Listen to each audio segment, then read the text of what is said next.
দেখেন, এটা একটা গ্রাম এলাকা, আমাদের বাংলাদেশের মতোই একদম অনেক গাছগাছরা, অনেক কিছু,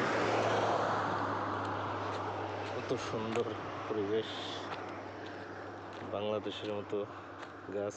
যেটা হচ্ছে মেন রাস্তা, মেন রোড।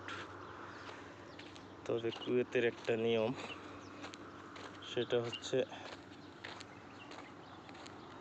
আপনি রাস্তা দিয়ে কখনো কোনো মানুষ হাঁটতে পাবেন না, হয়তো দুই একজন পাবেন।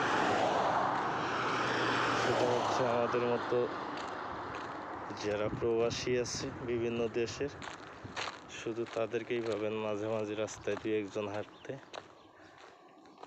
তাছাড়া কখনো স্থানীয় কুয়েতি যারা আছে কখনো এদেরকে রাস্তায় কখনো দেখতে পাবেন না গাড়ি ছাড়া। তো বন্ধুরা, ভিডিওটা কেমন লাগলো সবাই জানাবেন।